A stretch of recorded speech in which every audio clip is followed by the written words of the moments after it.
I'm SP from Better Podcasting, the show dedicated to help make your podcast better. And it is part of the Get a Geek Network, just like the show you're checking out now. Shows on the network are individually owned and opinions expressed may not reflect others. Find other insightful and wonderful geeky shows at GetAGeekNetwork.com. What's his name again? Rocky. Rocky. The ultimate underdog. Back from the dead, Rocky. It's not just me, right? He's a little weird. Yeah, I think he's in shock right now, you know? It's going to take him a few days to sort of re-stitch those neural pathways, and he'll be good to go. Yeah. You don't seem convinced. What's going on? I don't know. I mean, what if we ripped him out of doggy heaven or something? You know what I mean? I mean, what if...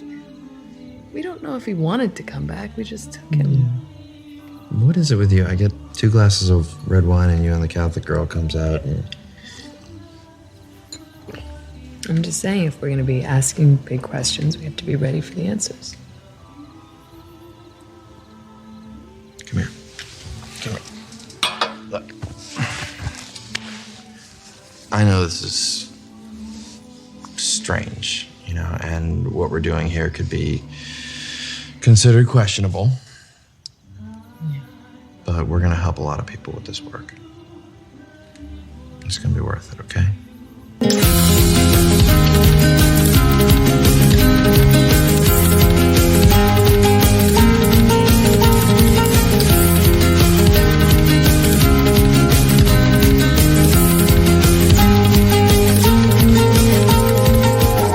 Hi, everyone, and welcome to Smoking and Drinking in Space. This is a sci-fi podcast from a couple guys who think they know sci-fi. And this week, we review the film that is about as scary as tapioca pudding after the Best Buy date, starring Olivia Wilde and Mark Duplass. It's 2015's The Lazarus Effect.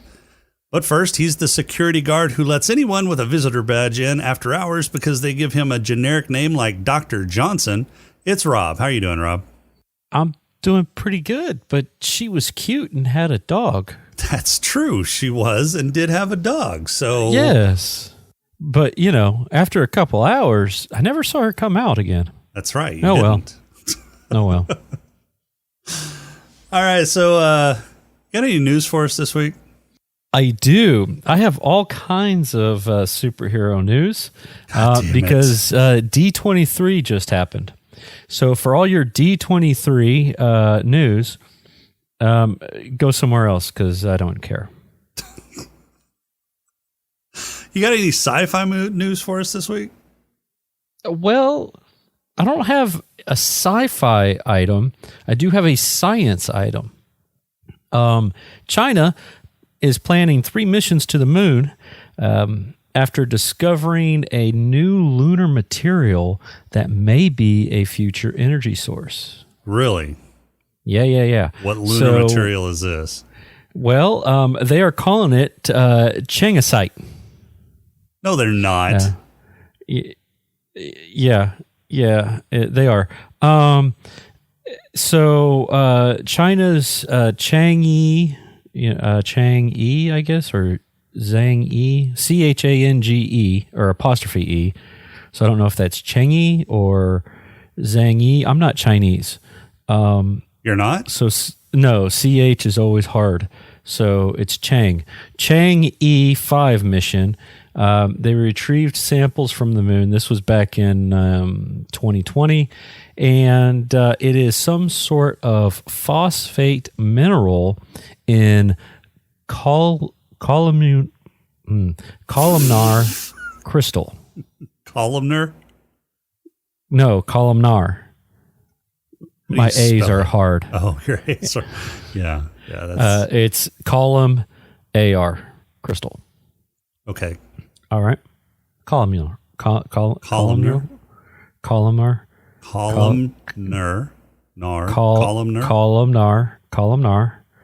Crystal. Yeah. It was found in some lunar rock particles. I was about to say particulars. Wow, you're nailing it today. I am. It was found in some lunar particles, rock particles. The mineral contains helium-3, which could be a future source of energy. So they are planning 3 missions to go collect more of it to see what they can do with it. This is just the first step into, lunar mining. Which means Armageddon, not that far-fetched. Putting miners on an asteroid. I would think it's more like a moonfall where they dig too deep and the moon retaliates. Yeah. Well, yeah, except that was an alien presence that dug too deep. So, yeah. Anyway, that's my science news. You want some more news? Sure. What else you got? Okay, perfect. Christina Ochoa, that Christina Ochoa. I know you know who she is. The name sounds familiar. Great, because it sounded familiar, but I had no idea who she was. Apparently, she was an actress from Animal Kingdom or Promised Land. Animal Kingdom being on TNT.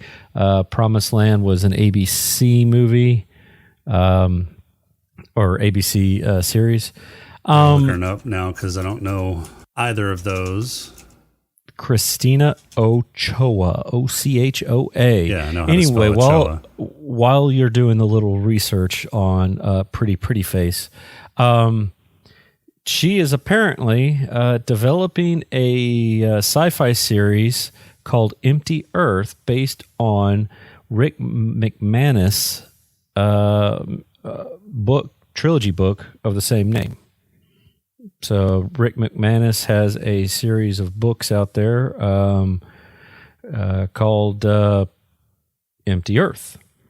Synopsis is, in Empty Earth, climate change has forced humanity to a dystopian bargain. Seek safety or risk everything to find answers. The book trilogy is post-apocalyptic adventure series with an empowered female protagonist wrapped in an epic of love, family, and survival with science at the forefront. If that's not PR bullshit, if I've ever heard it. Anyway, so they are hooking up with a studio called Freedom Studios. I was reading this article, and I thought it was kind of funny. So they're talking about, what Ochoa has done. They talk about what Freedom Studios has done. Freedom Studios is an award-winning Latina-owned media company focusing on thought-provoking projects with strong female leads and social awareness. Great. Freedom Studios is repped by Buchwald. Ochoa, repped by Buchwald. So this seems a little inbred, but hey, who am I to judge? I mean, it doesn't sound too interesting. I think I'll probably pass, but yeah, whatever. Look, it's either I talked about D23 or the fact that the spaceship Artemis has yet to launch. Even though we are recording this way in the past for episode way in the future, I'm still pretty safe to say Artemis has not launched yet. I've got some more. Well, you could have talked about the dumpster fire outside of SpaceX, but look. I mean, you had hands-on. It was a hot burrito. I didn't realize it was nuclear. And it would right. start a fire. Yeah. A literal dumpster caught on fire at SpaceX. Yeah. So the last piece of information I have is a trailer for a new Amazon series was released this past week. It is called The Peripheral. It stars Chloe Grace Moretz, Hit Girl, from Kick-Ass and all that kind of fun stuff. So she stars in this. The synopsis is Flynn Fisher lives in the rural American South, working in the local 3D printing shop. while earning much needed extra money playing VR games for rich people. First off, I didn't know that was a thing, playing VR games for rich people. Yeah, how does that work? Do they just watch you play the game? I mean, I don't know, have but they heard of YouTube? I want to get in on this though. If that's a thing, I will but you're gladly. not very good. I don't know. I've never played VR. So, Well, I mean, non-VR games you're not very good at, so. no, I'm totally fine. Anyway, one night she dons a headset and finds herself in futuristic London, a sleek and mysterious world alluringly different from her own hard-scrabbled existence. But this isn't like any game she's ever played before. Finn begins to realize it isn't virtual reality. It's real. It's real? Someone in London 70 years in the future has found a way to open a door to Flynn's world. So it's another closet series. No. This is a headset, not a closet. Oh, headset. Yes. Sorry. And as utterly beguiling as London is, it's also dangerous as Flynn searches to discover who is connected to their worlds and for what purpose. Her presence here sets dangerous forces in motion, forces intent on destroying Flynn and her family in her own world. So is she able to travel back and forth? Fuck, I don't know. That's all it says. I would assume so. I would assume she can like take it off or something. I don't know. Then all she has to do is look at the future stock market, go back, make a couple investments, and she's set. Yeah. So this is a series headed by the Westworld creators. So Nolan and Joy. Hey, look! It just says Westworld creators. It doesn't say anything else. Okay, well. Yeah, it does. It is. It's Scott B. Smith is the author. Apparently, this is based off of some books, and they'll be executive producer and showrunner. And then, Nolan and Joy are executive producing it along with Stephen Hoban. Cool. So, I might check that one out. Don't know about the Ochoa series, but this one I might. It looked kind of interesting. There's a trailer out for it and everything. Doesn't have a release date yet. Oh no, I'm sorry, it does. October 21st. Well, that's not too far. I don't know. Yeah. I'll give it a chance. Prime shows have just been hit or miss. Look, they did The Boys. They did The Boys. They did Man in the High Castle. Those were a couple of good ones. This is a sci-fi drama. They seem to be able to do dramas relatively good. Reacher is pretty good. Yeah, Reacher was okay. Yeah. I don't know. I'll give it a chance, but there's been some Amazon shows that weren't very good too. So, well, name one. Samaritan. Name two. Tomorrow War. Name three. I dare you. The Tomorrow War wasn't that bad. No, Tomorrow War was pretty decent. Yeah, it was thin and shallow, but it wasn't awful. Yeah. Yep. No, it wasn't. There's that show that was. I can't remember what it was called. It was that fascinating. I watched like 2 episodes and was out. There's some sort of crazy challenge in the town where people do incredibly stupid things, stupid dangerous things in order to get a bunch of money. And I didn't watch that. That was dumb. What else was there? I watched The Widow was pretty good with Kate Beckinsale. That was pretty interesting. I haven't seen that one. Yeah, that one's not too bad. There's another one that what is it? Reboot. Now I'm going to want to know. I haven't watched it yet. It's got what's Stephen Amell's brother? I don't know. Robbie Amell, cousin. Sorry. Upload. Sorry, Upload.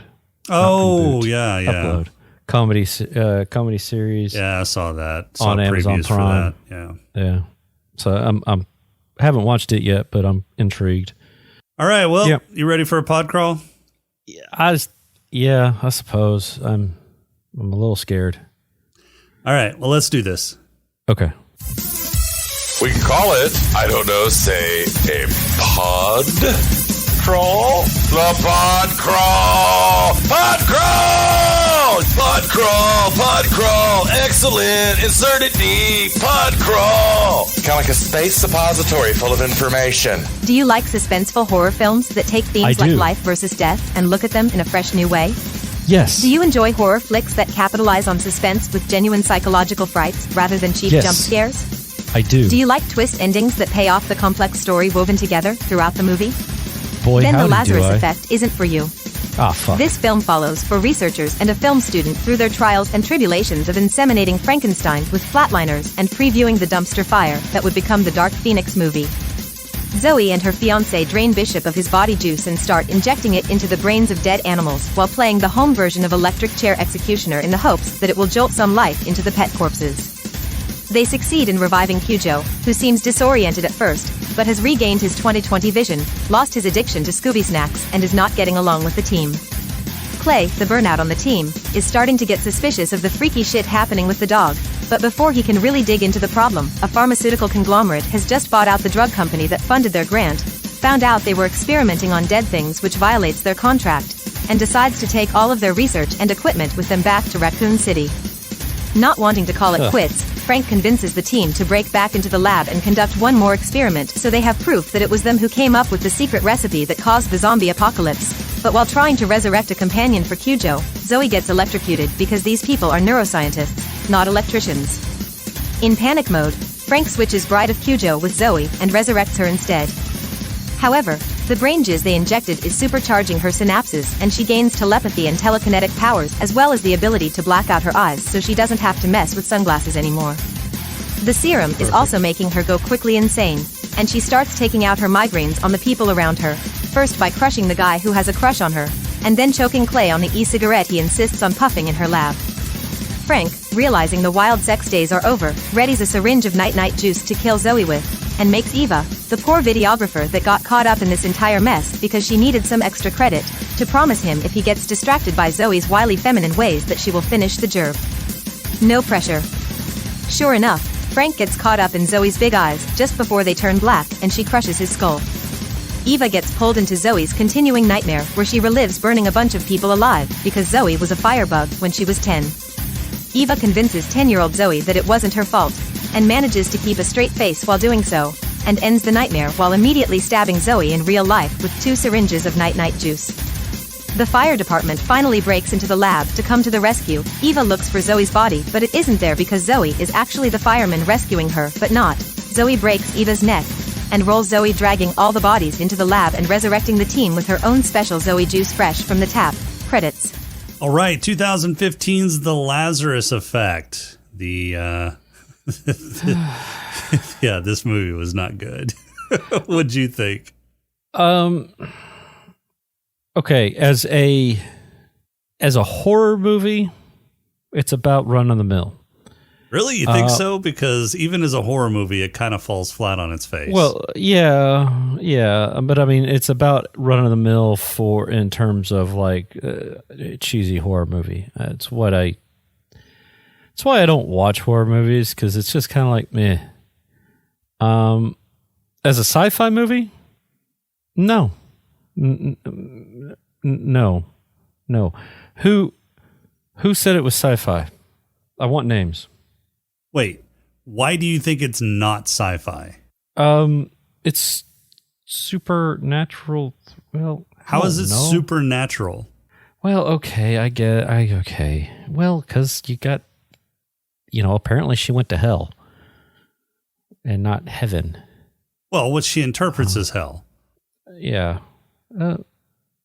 Yeah, I don't know. So there may be, they may imply that she thinks that there's a supernatural element to what they were doing, but I one thing I will not dispute about this film is that it does have sci-fi elements in it.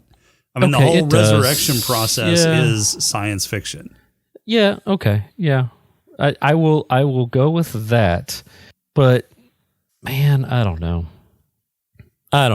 Yes, technically sci-fi.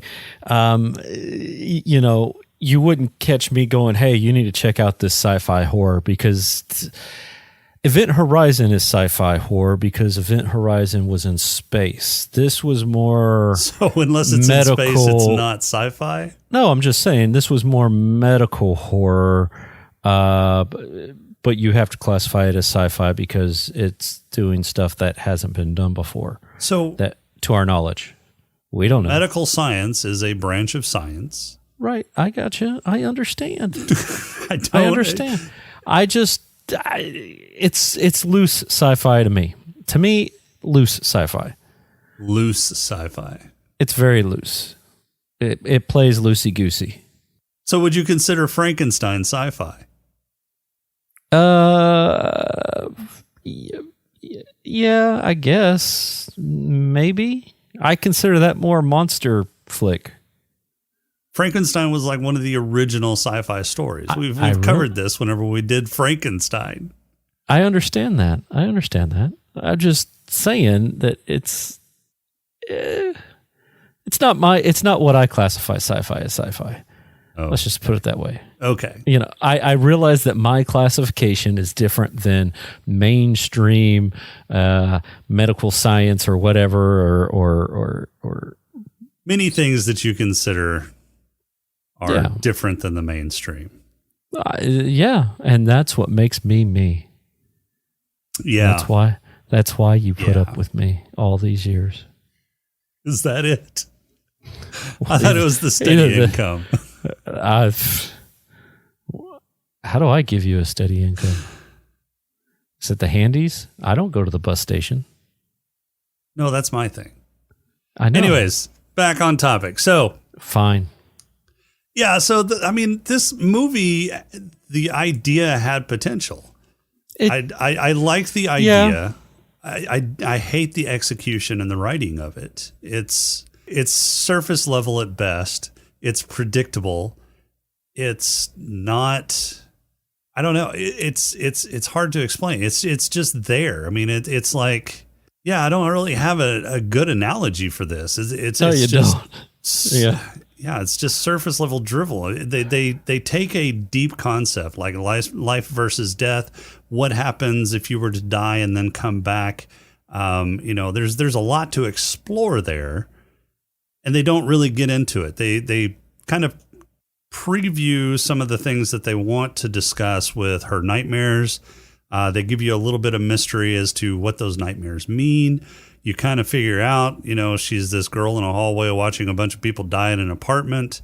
It's not a leap to figure that she probably maybe started that fire somehow, and that turns out to be what happened, or that she was just too afraid to open the door and release them. You could even take a minor leap and say that she intentionally lit the fire and wanted to watch the people burn, but that didn't really fit with the rest of her character. So that may be kind of a leap too far, but it was predictable.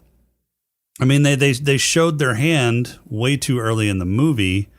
They gave us too much information there. And then whenever she died, you figured, and she said that she was there watching that over and over again. That was her interpretation of hell.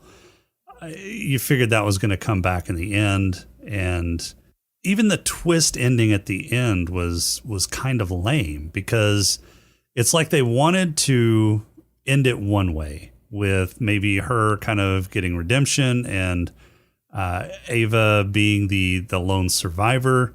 And then they decided, no, let's make this all an illusion, and she's just going to create this zombie army for whatever fucking reason. Let's leave this up for a potential sequel. Yeah. But what sequel is there? I mean, I don't know. She makes an army of super soldiers, and they go and hell on earth. So they're gonna recreate Hellraiser, only dumber. Well, I mean, sure, why not? Yeah, I don't think they thought it through. No. No, they didn't. I mean, this movie made bank. Oh yeah, it $3 million budget, 38 million in the box office. So yeah, it recouped its cost and then some. Yeah. But it got criticized hard, and rightfully so. I mean, this is not a good movie. It's like got 16% on Rotten Tomatoes. So I would have liked it probably a little bit better if they didn't try to show their hand at being a horror flick so damn early. You knew this was going to be a horror movie. Like, if you hadn't even looked at the synopsis or anything, you knew this was going to be a horror movie just from the fact that, hey, they're doing lab stuff in the fucking dark. Right. Yeah, labs have to be dark, right? That's yes. I'm doing a medical procedure in the dark. Yeah. Quick, hurry, turn on all the lights. We need to do another medical procedure. Okay, I got the desk lamp over here off to the side. Yeah. Yeah, that annoys the piss out of me whenever you have labs that are just fucking gloomy and dark. I've never been in a lab that has been dark. It's always been just super bright. Right. Yeah, super bright, nice and clean, relatively, depending on what kind of lab you're in. But yeah, I mean, you knew this was going to be dark. And then, hey, I'm doing stuff after work. So let me turn on my music and shut off all the fucking live. Opera. Yeah. God, she likes opera. Yeah, I'm going to shut off all the fucking lights, save power. So I would have been okay if it was, okay, like, and I'm thinking like Hollow Man, the Never Elizabeth Shue. Okay, you never saw the Elizabeth Shue version? No. With Kevin Bacon? Oh, man. Okay, so anyway, same basic kind of concept. They have a lab, shit goes wrong, that kind of deal. Their lab was bright. It made sense. Okay, this is going to be kind of a cool thriller type of deal. Maybe, what's going to go wrong, and then it goes wrong and everything, and then it starts getting, shit gets broken and that kind of deal. I would have been fine with this lab being all bright and sunny, and then Zoe goes ape shit and breaks lights and shit like that. I would have been okay with that. Then turn on the darkness. But to start the movie from the dark, not to mention that they're also videotaping this thing. Any cinematographer, any art student worth anything knows, hey, we need light so that we can capture it properly. Right. Right. So it was like, hey, look, we need to be dark just for darkness sake, to get the spooky thing, because it's going to be the dog. We're going to go against the dog. The dog's going to be evil. No, the dog was a fucking wet towel. Creepy as shit. Yeah. Creepy as shit, staring at you on the bed and all that kind of stuff. I mean, I applaud them for that. That was kind of creepy, just in terms of like, okay, this is a bit unsettling. Yeah, stalker dog. Yeah, but then it went nowhere, and the dog died. But man, I don't know. That dog was Batman's dog, because the way it could fucking like appear and disappear and hide in the shadows and stalk you without you knowing it, that was fucking Batman's dog. They resurrected Batman's dog. They resurrected something. I don't know, but yeah, that dog was the night. That dog was vengeance. That dog likes belly rubs. Who's a good boy? So yeah, I mean, I didn't hate this movie, but I watched it again because I had to. I mean, I don't know that I hate this movie. No. I'm just really indifferent about this movie. Right.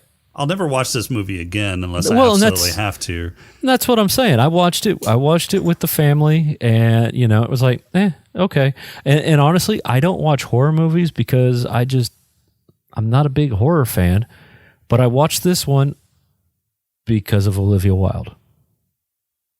That's it. Yeah. And, Olivia Wilde is always good to watch. Yes. I was really disappointed in this movie because, again, it had the potential to be a lot better than it was. It just, it fell flat. The writing was flat. They had a stacked cast. I mean, everybody in the cast is really good.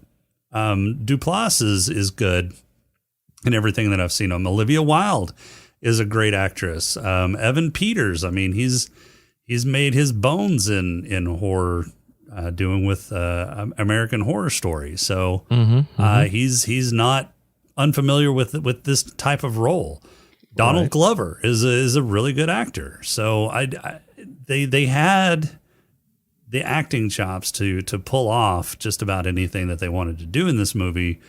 The writing fell flat. The direction really fell flat. I mean, they relied way too much on jump scares, and this isn't a jump scare type of movie. One or two jump scares, that's fine, but this is more of a psychological suspense movie than it is a gory, jump scare hack and slash type horror. Like the whole jump scare with the pig mask was total. Nobody in their right mind would do something like that. Right. Yeah. Yeah, that was. It's a bunch of cheap jump scares, and that really cheapens the thing that they're trying to do. They didn't explore any of the themes that they introduce, or if they tried, they utterly failed. This was just a shit movie. A shit movie that had a lot of potential if it had been in the right hands. Right. Yeah, that's unfortunate. So, why in the fuck does that switch carry current? I had that written down that that's a bad design if you have to worry about electrocution when you flip a switch. Right. I understand a breaker, you go to flip the breaker, it makes a connection type of deal. But there is no breaker that I have ever seen that when you flip it, you have to take off all of your metallic items because if you flip a breaker and it shocks you, that's a bad breaker. You switch out that breaker. Yeah. It was a homegrown thing. The dude built it or whatever. That's fine. But you would think the number of times that they have tried to do this, it would be second nature to take that stuff off. I mean, they made a point of showing that she took off the necklace, she took off her ring, and then she's like, "Oh, we're going to do another run, and we have to do this quickly because blah blah blah." But I'm going to skip some steps. But again, it's dumb because electricity doesn't work like that. Just because you're wearing a ring doesn't mean that's going to conduct electricity enough to electrocute you. Yeah, if anything, it should have gone down into the metal grating that she was standing on. She wasn't standing on metal grating. They were on concrete. There was metal grating around that concrete slab that everything was on. She was also wearing rubber. I mean, she was wearing rubber shoes. The amount of voltage that would have had to have been flowing through that fucking handle whenever she flipped the switch. I mean, that would have had to have been an amazing amount of fucking voltage. It would have dimmed the lights at the very least to that whole building. Because, I mean, the human body is fairly high in resistance, like skin. And she was wearing like tennis shoes, so she's got rubber soles on her shoes. That would have been an incredible amount of voltage that had to pass through there. And those silly rubber gloves that Ava put on whenever she flipped the switch wouldn't have really helped any. So that whole thing was made her feel stupid. Better. Yeah. So I'm not a doctor. Right. Thank God. Yep. Correct me if I'm wrong, but your brain is encased in a skull. It is. Mm-hmm. So if you went to go push a needle into the brain, you have to get through the skull first. True. Unless you're Superman, you're not going to be able to embed a needle through the temple into the skull. Well, or through the skull into the brain. No, that's not true. Where they pushed in the needle is in the temporal bone of the skull, which is one of the thinner areas of the skull. So it's possible they could have pushed the needle through that skull, that bone. Huh. The problem is they had to hit the temporal lobe, and where they were pushing was the frontal lobe. Right. But they were putting it at the temple. Therefore, the temporal lobe is right there. Well, no, not exactly. No. They're scientists.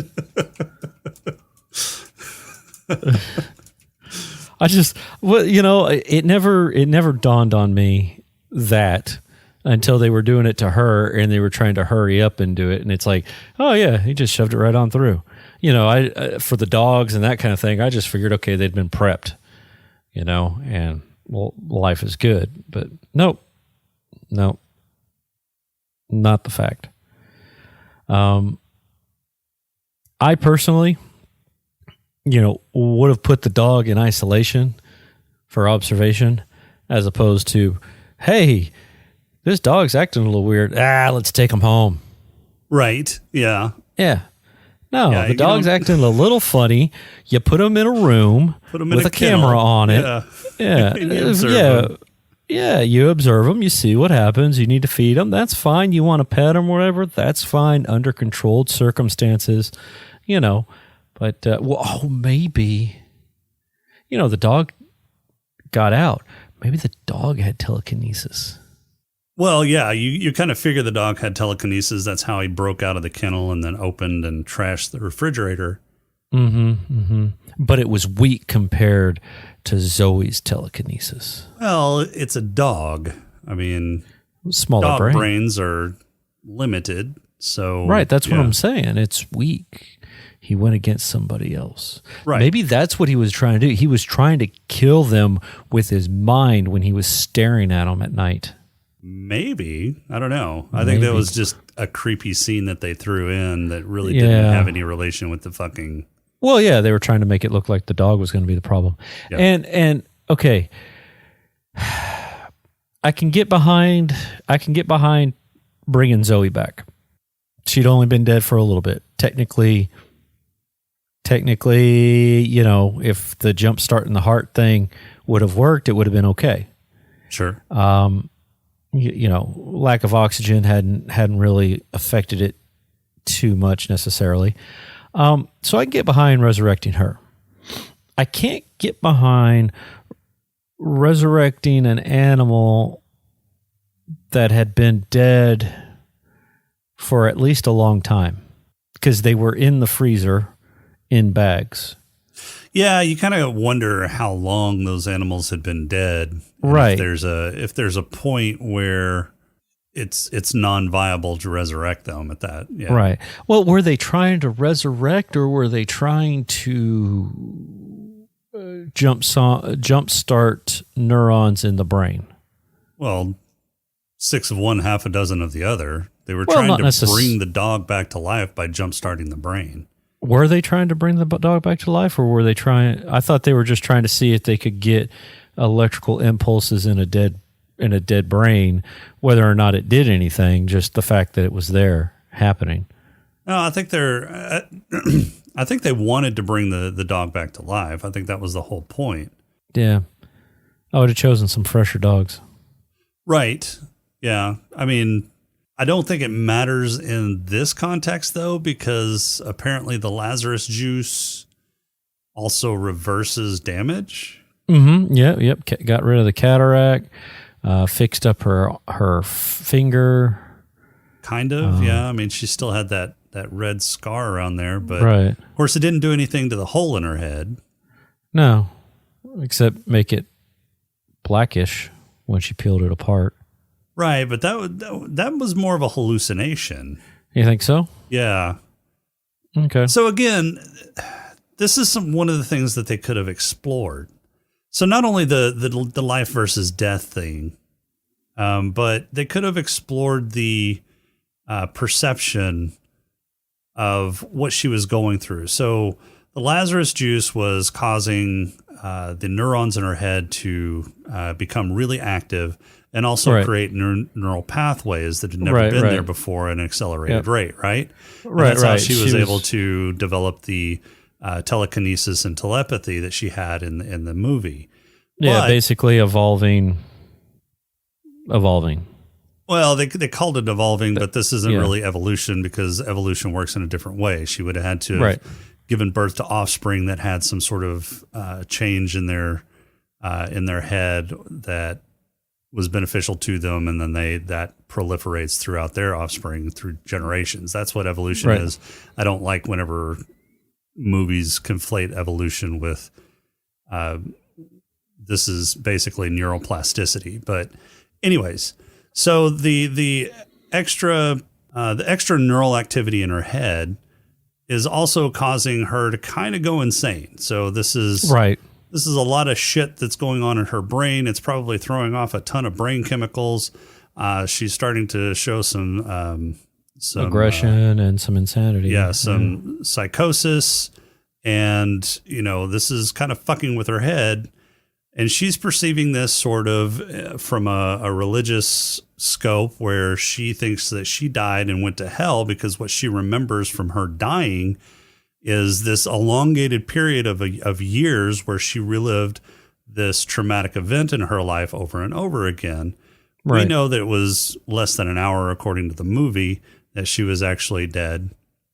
Right. And so this is affecting her. She's starting to have hallucinations from the psychosis because of all the brain activity. She's seeing her fingers turn black. She's seeing black around the edge of the needle wound, things like that. And so she's probably in her psychosis starting to equate this to her being in hell, and this is maybe shaping her insanity to do the bad things that she's been doing.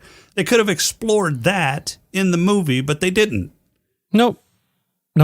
She just went from I'm totally fine, I'm a little scared, to murder demon. Yeah. Disappointing. These ideas had merit. I mean, these ideas had potential.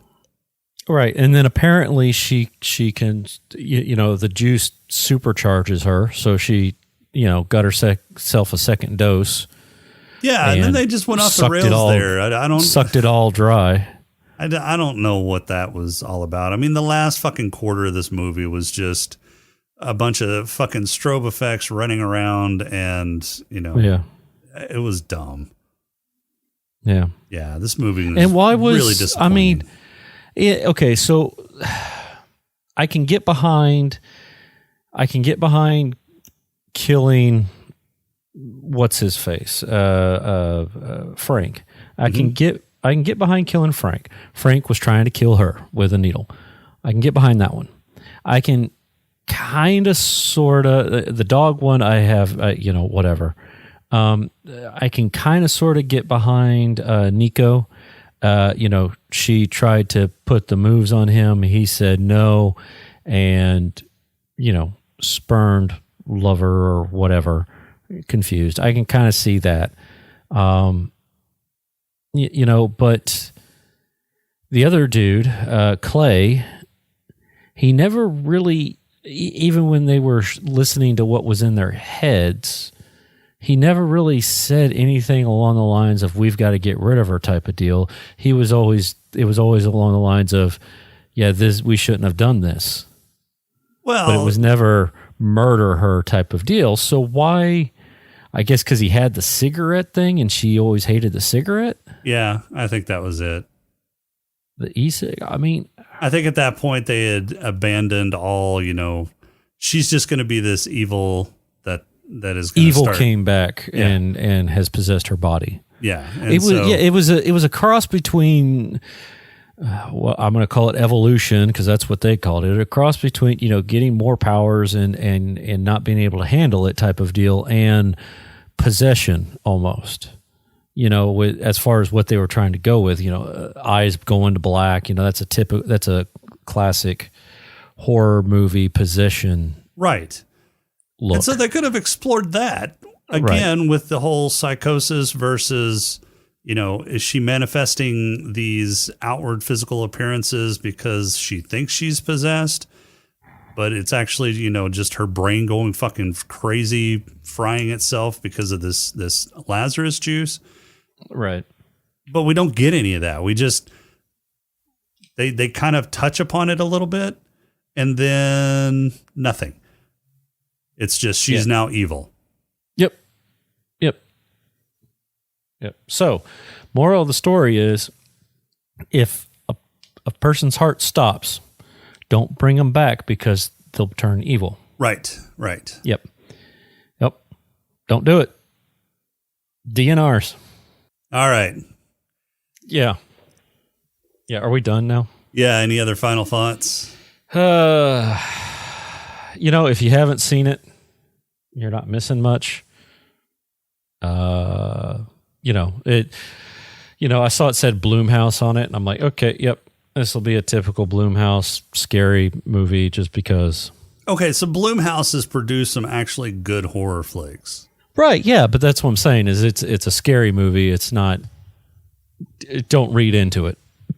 Yeah, Blumhouse has produced some actually good, deep horror movies. Okay. I'll take your word for it. I don't watch horror movies typically. So Insidious. Never watched it. You never seen Insidious? I'm telling you, I don't watch horror movies, so no. Okay, so Insidious was actually pretty good. I've watched Insidious Purge. has a pretty... The Purge... Technically, that's a... Oh, I say that I take that back. So I pulled up Blumhouse Productions for their films. Let's see. I've watched The Purge. I just watched the first one. Sinister was a good series, or at least the first movie was pretty good. I didn't watch that. So Insidious is good. Sinister was good. I mean, they were horror movies, but they had a tight plot. They had plots that made sense and a mythology that was pretty tight. We need to put. I'm looking at this. We need to put Happy Death Day on. Happy Death Day. That's not. Yeah, why not? Why not? How's that science fiction? It's like Groundhog Day. They keep repeating the same day over and over and over. Okay, but what's the science fiction that allows them to repeat the day over and over? Groundhog Day isn't science fiction. Okay, then don't put it on there. I'm just saying, I've watched Death Day.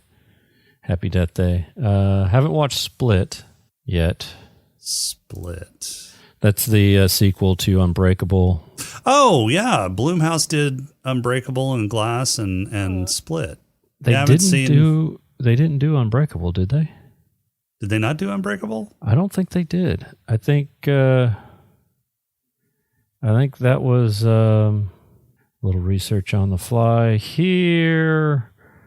Unbreakable was produced by Touchstone.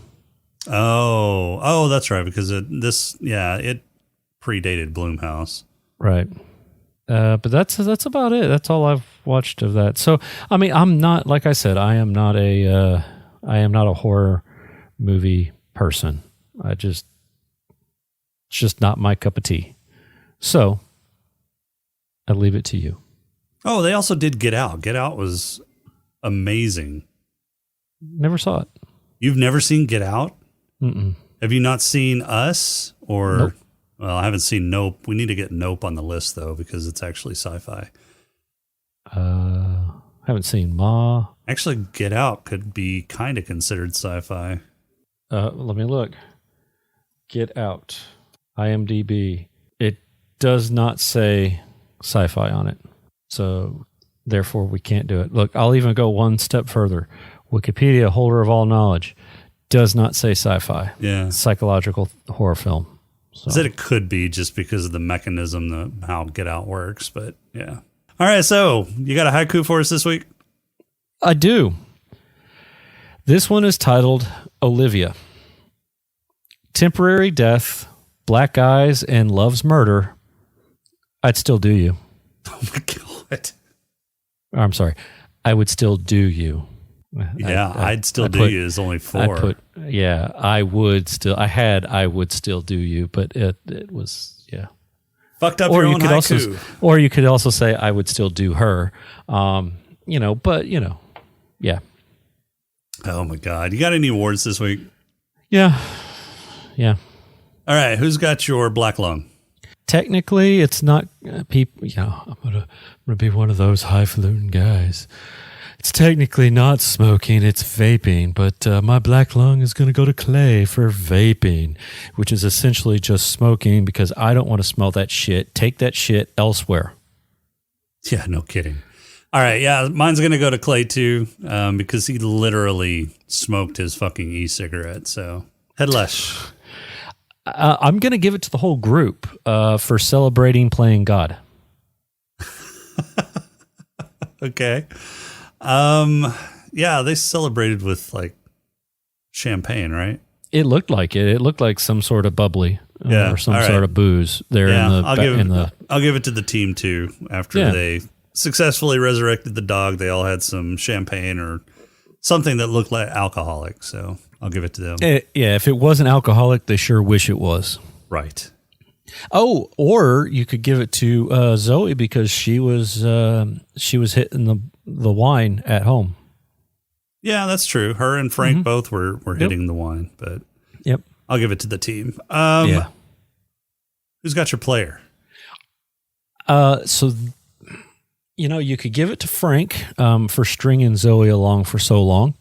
But I went ahead and I gave it to Zoe for playing Eva at the end there. She let Eva think that, she won. Okay. So mine is going to go to Zoe as well, but for a different reason. Okay. So mine's going to go to Zoe for basically keeping Frank from stabbing her with the night juice. Oh, yeah. Because, he was in a position to just take her out. But he didn't because she gave him those big puppy dog eyes and said, "Do you still love me?" And he said, "Yes." But when he couldn't think about loving her, that's when he fucked up and she crushed his head. Yep. All right. Purple Hippo. I'm going to give it to Zoe for her hell loop. Okay. That's all she was thinking about when she came back alive. True. Mine's going to go to Ava. Okay. Because she got to live Zoe's hell loop. And then she also, the entire thing after the hell loop where she supposedly saves the little girl and absolves Zoe of her guilt and then gets rescued by the whole fire brigade. But then it turns out that was all illusion. And Zoe breaks her neck, which I didn't really understand the whole illusion part thing at the end. But yeah, whatever. Yeah. Well, if that's the only problem you have with this movie, something's wrong with you. No, it's not the only problem. Well, I'm just saying something's wrong with you if you think that's the only problem with this movie. Yeah. Yeah. All right. Well, I think it's time. Yeah. It's time to roll the dice. Big money, no whammies, no whammies. So you need to pick a number between 1 and 156. 156. All right. So this movie came out in 2015, which is too much. I can't do 2015 because we don't have that many.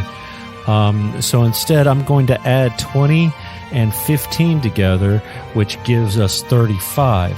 But then I want to go ahead and throw in how much that they made.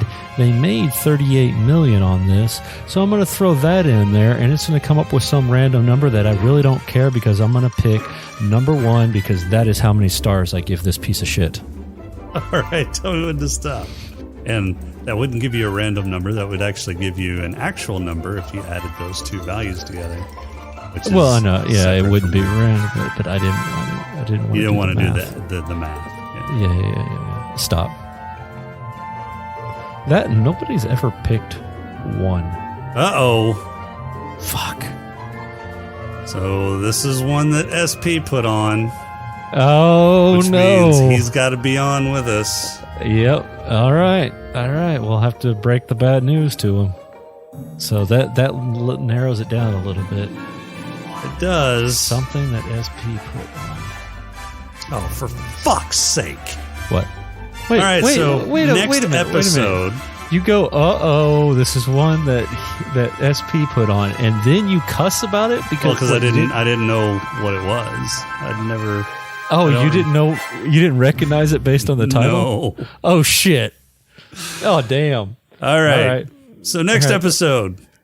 In the near future, where Earth has been devastated by man's pollution and giant winds rule the planet, bounty hunter Matt kidnaps a murderer out of the hands of 2 police officers, planning to get the bounty himself. This stars Bob Peck. What the fuck? Mark Hamill. And Kitty Aldridge. Oh, it's the one that he put on just recently. Yeah, what is that? So this is 1989's Slipstream. Slipstream. Oh my God. Oh. It's a whopping 4.7 on IMDb. Oh, good. Now the question is can we get that? I don't know. We're gonna find out. Okay. Well, so we you can watch it free on Roku channel. Oh man, this has Bill Paxton in it too. Tubby has it, or Tubi. Yeah, so we're gonna have to dig into the safe and find some more incriminating evidence. We're getting thin on that. We need to start gathering some more. Well, we are part of Gonna Geek, so I'm sure we'll be able to get some quite frequently now. Yeah. All right, next episode, Slipstream. SP has to suffer with us. Sounds good. And that's all we have. He's got it. Maybe. Yeah, he has a copy of it himself. And that's all we've got for this episode. Our intro and outro music is Welcome Home by Cambo. Podcrawl music is Snack Picks by Machette. If you like the show, please rate and review us on iTunes. You can leave us feedback on our Discord channel at smokinganddrinkinginspace.com/Discord, on Twitter at @status_podcast, or you can email us at smokinganddrinkinginspace@outlook.com. If you'd like to throw a few nickels our way, you can become a Patreon supporter by going to smokinganddrinkinginspace.com/Patreon, and make sure to visit Gonna Geek for more great shows at gonnageek.com. For this week, I'm Jason. Can we switch it to the 2005 version? It's sci-fi as well. Holy fuck, they made 2 of those? Yeah, I don't know if it's the same thing, but it's got the same title, Slipstream. Yeah. Vinnie Jones, Sean Austin. I don't even know who those are. Sean Austin, Samwise Gamgee. You mean Sean Astin? No, Austin. We'll see you next time. Astin. Fuck.